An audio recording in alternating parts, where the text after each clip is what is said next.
네, 박영수 특별검사팀이 어제 청와대 경내 압수수색을 시도했지만 청와대의 완강한 거부로 일단 물러섰습니다. 특검은 강한 유감을 표시하고 대응 방안 검토에 지금 들어간 상황인데요.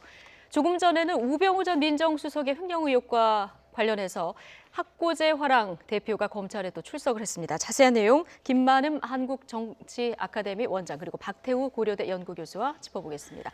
두 분 안녕하십니까? 네, 안녕하세요. 예. 지금 우찬규 학고제 화랑 대표가 참고인 신분으로 오늘 소환 조사가 됐는데요. 우병우 전 민정수석의 지금 개인 비리 혐의를 가지고 특검이 다각도로 수사를 하고 있지 않습니까? 이 한 부분이라고 보면 되겠죠. 그렇습니다. 화랑 측과 우병우 전 민정수석과의 거래지만 또 우씨여서 집안이라고도 뭐 예. 다른 차원의 관계 같고요.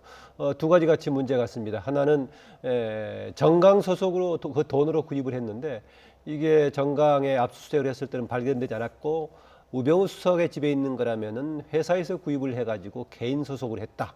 그럼 회사 거를 횡령한 거 아니냐 이런 건데 특검은 지금 이렇게 보고 있는 거고요. 있는데 그건 다툼의 여지가 있는 거죠. 예. 과연 실제로 우 수석 개인용으로 했느냐 안 했느냐 네. 이건 따져볼 여지가 있겠고 그다음에 이게 투자 가치가 있어서 사라고 권유했다고 하는데 권유했던 것이 일반적인 소비자 관계에서 투자할 만하다고 해서 권한 것인지 우병우 수석이 가지고 있는 권력적인 지위를 감안해서 뭔가 이렇게 권유했던 것인지 좀 이걸 따져보려고 하는 거겠죠. 만약 예, 그걸 예. 하면은 다른 권력 관계에서 다른 추가적인 뭐가 있겠고요. 제가 봤을 때는 추가적인 뭐를 쫓김새를 찾는 게 아닌가 그렇습니다. 왜냐하면은 개인 비리도 찾을 수가 있겠지만은 특검이 현재 우병우 민정수석의 개인 비리 목적 때문에 지금 특검을 구성한 게 아니거든요. 국정농단 사태 관련해서 만약에 권력 남용 이런 부분하고 혹시 뭔가 연관성을 찾아서 좀 하는 게 아닌가 그런데 현재까지는 방향은 확실히 좀 모르겠습니다. 아, 예. 그런데 이제 뭐 이 미술품 구입할 때 이제 우찬규 이 학고제 화랑 대표 같은 경우는 그림을 투자 가치 때문에 사라 이렇게 권유한 인물로 지금 알려지고 있는데요. 어떤 것들을 좀 검찰이 물어볼 수 있을까요? 그러면. 그런데 이제 혹시 이 그림을 투자 가치 있다고 권유할 때 물론 같은 문중 사람이라고 예. 평소에 뭐 관계는 있습니다만 종친이라고 알려져 이제 있더라고요. 그런 어떤 편의를 봐주면서 뭐 다른 걸 또 부탁할 수 있는 뭐 다른 게 튀어나올 수가 있고 개연성이 좀 있습니다. 예. 그리고 알다시피 이 그림이 이우환 하백 그림이라고 합니다. 서양화를 네. 알고 있는데 실질적으로 재산 가치가 이렇게 3억, 4억 정도 두고 소장해 놨다가 나중에 그게 정말로 재산으로 불려질 수 있는 건지 이 부분도 저는 화가 아니라 잘 모르겠어요. 아무튼 왜 재산 신고 때 만약에 이것이 이제 우병우 씨 개인 또 통장에서 이렇게 돈을 나가고 이런 부분이 있는데 네. 왜 누락이 됐으며 또 본인 게 아니고 정강 이름으로 이렇게 재무제표 처리가 돼 있는데 집에는 안 걸어놨습니다만 아무튼 예. 파주에 어디 뭐 보관 장소에 있다고 그러는데 지금 그 부분에 대한 얘기도 좀 여러 가지로 나오고 있습니다. 지금 우병우 전 수석 집에 있었다는 얘기도 있고 학고제 화랑 수장고에 있었다는 얘기도 있고 뭐 여러 가지 얘기가 나오고 있습니다만. 예. 그렇습니다. 그래서 소장 장소가 어딘가 그걸 명확히 밝혀야 될 것 같아요. 소장 왜냐하면 장소가 어디냐? 과거에 보면 담철곤 오리온그룹 회장께서 그 회사 돈으로 이렇게 그림을 그리면서 집에 소장해 놨다가 처벌받은 사례가 있어요. 그러니까 그거 미술품을 판례도 법인 자금으로 그렇습니다. 매입했다가 집에 걸어놨다가 예, 실제로 처벌받은 유죄 사례가 판결을 받은 그런 전례가 있죠. 그래서 그런- 다각도로 지금 압박하는 방향에서 지금 우병우 수석 문제를 다룬다라고 볼 수 있겠지만 예. 앞서 말씀드렸다시피 권력 남용이라든가 권력적인 네. 지위하고 관련성이 있다고 판단하기 때문에 특검 측에서 하는 거겠지만 그냥 개인 비리만을 지금 뭔가 혐의를 두고는 수사는 하지 않을 겁니다. 그래서 지금 아직까지 보도는 안 되고 있지만은 다른 예. 부분 관련해서 혹시 권력 남용의 소지가 있지 않나 이제 그런 부분이 어떤 조금 연결고리 혐의가 있어 중에 하나일 보입니다. 것이다. 지금 이렇게 그렇습니다. 보시는 건데요. 일단 그림을 매입했을 그때 첫 배송을 어디로 했는지 이런 것들은 좀 물어보면 단서가 될 수 있지 않을까요? 그것은 양쪽에 당연히 특히 갤러리 측은 당연히 얘기할 수 있겠죠. 예. 경우에 따라서는 갤러리 측에서 사실과 다른 얘기한다면 그건 충분히 입증이 가능한 부분이기 때문에 네. 그런 것은 가능할 겁니다. 다만 어디로 전달했느냐 이것은 직접적으로 등록하지 않더라도 예. 회사 법인으로 구입해가지고 개인의 소장용을 했다라는 뭐 주장은 해볼 수 있을 것인데 네. 아마 이 부분은 서로 양측의 다툼의 여지가 좀 많은 부분이 할 겁니다. 근데 여기서 한 가지 좀 우리가 눈여겨봐야 될 대목은 그 구입 시점입니다. 구입 시점. 왜냐하면 핵심 권력의 어떤 핵심이라고 할 수 있는 민정비서관으로 청와대에 이렇게 간 이후에 이게 구입을 했어요. 그래서 예. 시점도 좀 중요한 하나의 단서가 되는 것 같습니다. 왜 그 시점에 특히 그 그 시점에. 문중 인사가 와서 이게 투자 가치가 있다고 그래서 권했나 아니면 뭐를 또 청탁을 받고 여러 가지 좀 이야기하는 과정에서 그게 우연이 된 건지 예. 그런 것 때문에 아마 이게 수사가 진행되는 게 아닌가 이런 의혹이 혹시 우병우 전 수석 입장에서는 그냥 회사에서 자산 가치 때문에 샀다 이렇게 뭐 얘기할 수도 있는 거 아니겠습니까? 당연히 그렇게 얘기하겠죠. 그리고 지금 회사 용도인데 지금 보관이 다른 장소에 돼 있다 이렇게 얘기할 거고요. 예. 혹시 모르겠습니다. 이 단서가 어디 쪽에서 지금 나와가지고 특검이 수사를 하게 됐는지 이전에 혹시 특별감찰관실에서 초기에 여러 가지 우병우 수석 비리 관련 문제를 여러 가지 정리하다가 혹시 나온 단서가 있었다면은 이석수 특별감찰관실에서 지금 이미 특별감찰관실 자체가 기능을 못 하고 있으니 당시 기능을 할 때 우병우 민정수석 기초 자료를 상당히 확보하고 조사에 착수했던 거 아니겠습니까? 예. 그때 마련됐던 단서를 가지고 지금 특검에 넘어가 있다면은 지금 전반적으로 국정농단 또 청와대 차원에서의 권력 남용 관련 부분까지 좀 확산될 소지가 있어 보이긴 합니다. 그렇군요. 지금 특검이 얼마 시간이 남지 않았는데 우병우 전 민정수석에 대한 수사를 지금 굉장히 펼쳐나가고 있는 그런 느낌이거든요. 그렇습니다. 지금 전체적으로 최순실 국정농단 사건의 큰 흐름이 대통령을 정점으로 직권남용, 권리행사 방해 이런 쪽으로 좀 핵심 참모들 계속 옥죄어 가고 있지 않습니까? 네. 그러다 보니까 그 당시 핵심적인 자리에 있던 우병우 수석에 대해서 계속적으로 조사를 할 수밖에 없는 이런 정황인 것 같습니다. 그렇군요. 뭐 문체부 좌천 인사도 그렇고요. 아까 말씀하신 특별감찰관 퇴출 개입 의혹, 또 뭐 코너링 좋아서 뽑았다는 어제 경찰관도 소환해서 조사를 했는데 뭐 다각도로 조사를 하다 보면 빠져나갈 구멍이 막히는 뭐 이런 상황이 올 수도 있을까요? 그러니까 다각도로 조사한다는 차원이 있지만은요 코너링 관련된 얘기는 일부러 비판적인 지적하는 사람도 있죠. 예. 이번에 이런 건안 특검의 해도 조사 된다. 대상은 아니다 예. 하는 것인데 만약 그런 부분은 혹시 인사 개입 관련 가능성이 있기 때문에 아마 다퉜던 걸로 봅니다. 네. 이번에 검찰 조사에서 특검으로 넘어가면서 가장 큰 이제 주목했던 부분은 청와대 측의 핵심 권력을 행사했던 김기춘, 우병우 두 사람 문제를 과연 범죄 혐의를 입증할 수 있을까 아니었습니까? 네.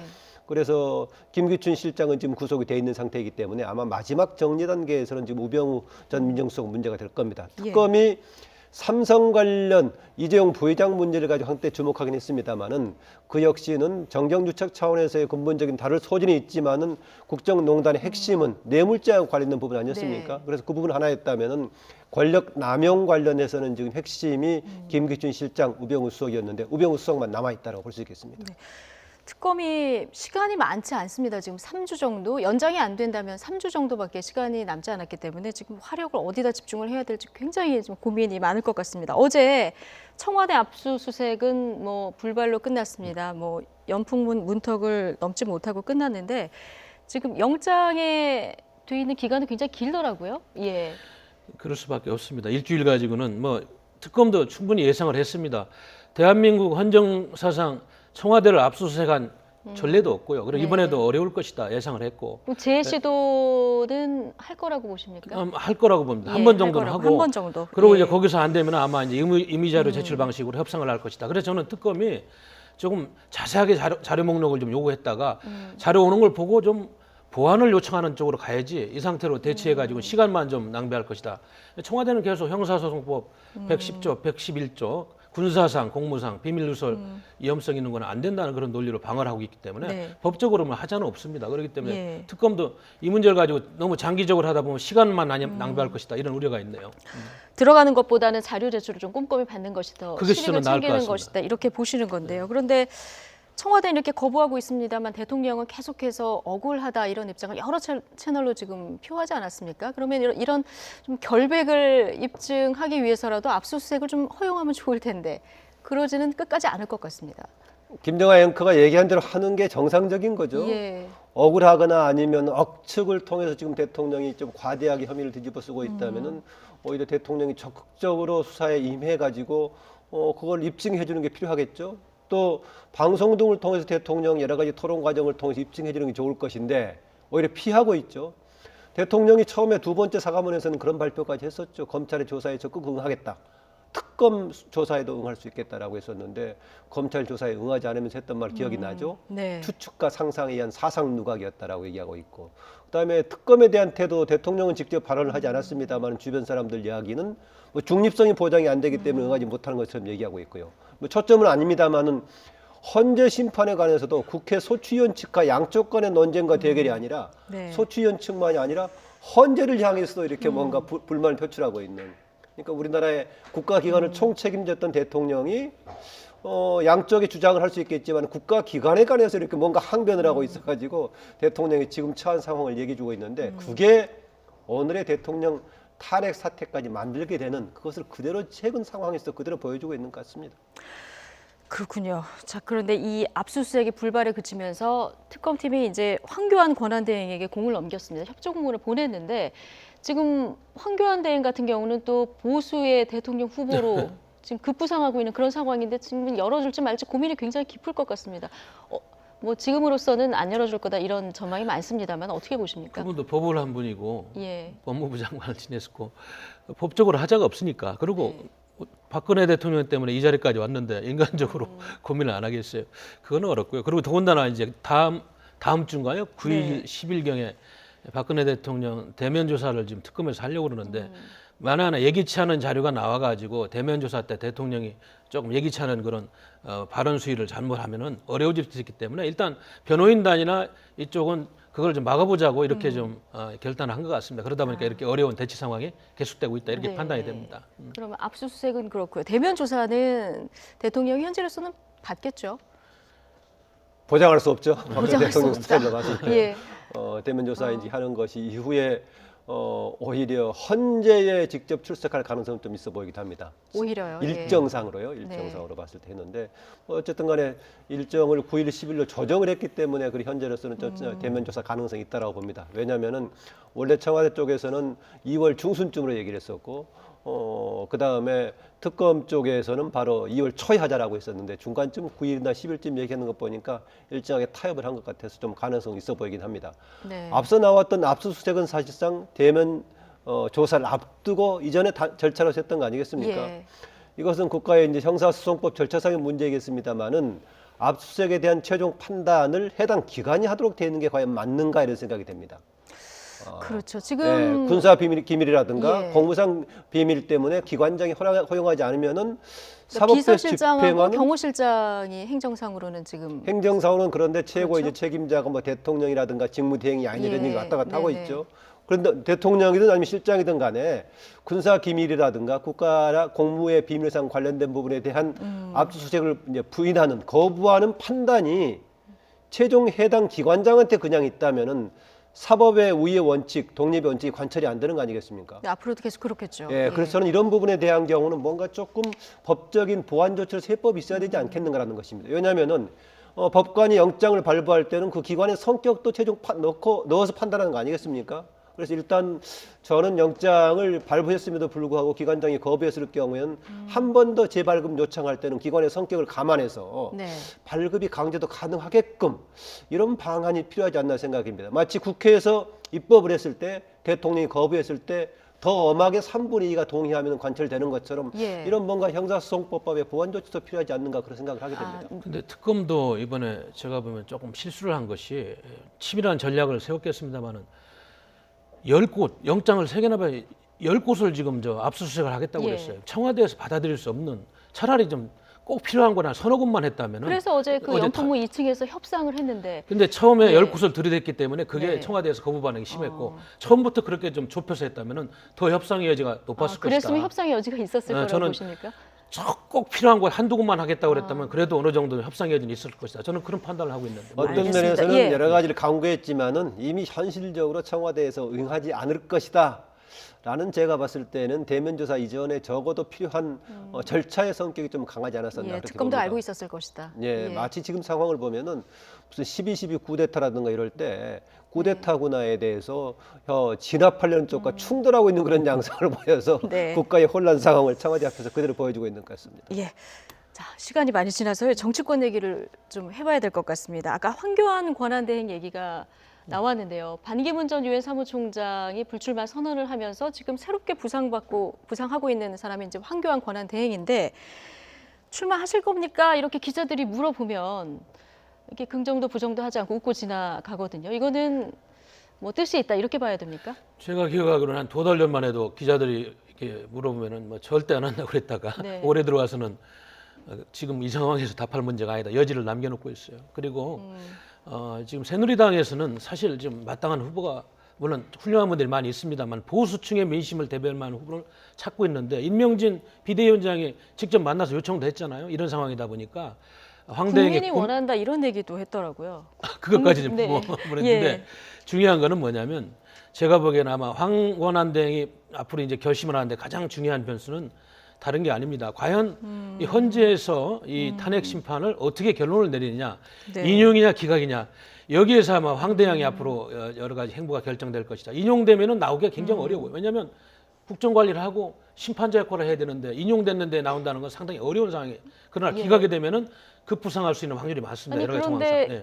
그 빨리 결단을 내려야 하잖아요. 그 법상 그 기간이 정해져 있으니까요. 그런데 만약에 출마 선언을 하면 어떻게 되는 겁니까? 이게 대통령 권한 그럼 유일로 지금 경제부총리가 대통령 권한대행의 국무총리 권한대행의 경제부총리 겸 기획재정부 장관 겸 이렇게 네 일 다 해야 되는 그런 상황이 오는 거잖아요. 네, 뭐 이제 정부조직법상 순서에 따라 하는 것이니까 예. 선임 부총리라고 할 수 있는 경제부총리, 유료 부총리가 예. 다음 승계하겠죠.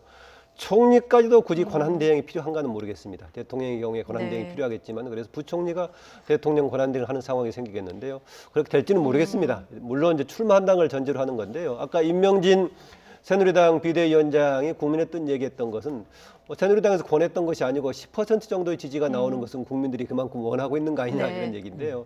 현실적으로 과연 저는 마지막까지 갈 수 있을지 본인의 예. 의지는 상당히 있는 것 같습니다. 있기 때문에 지금은 다른 일에 집중할 때다 이런 표현을 하고 있어서 이제 나머지 가능성을 남겨두고 있는 거 아니겠습니까? 네. 근데 제가 이제 가능성 크지 않다고 하는 것이 이렇게 됐을 때 보수 전체의 통합 대표로서 나설 가능성이 있느냐?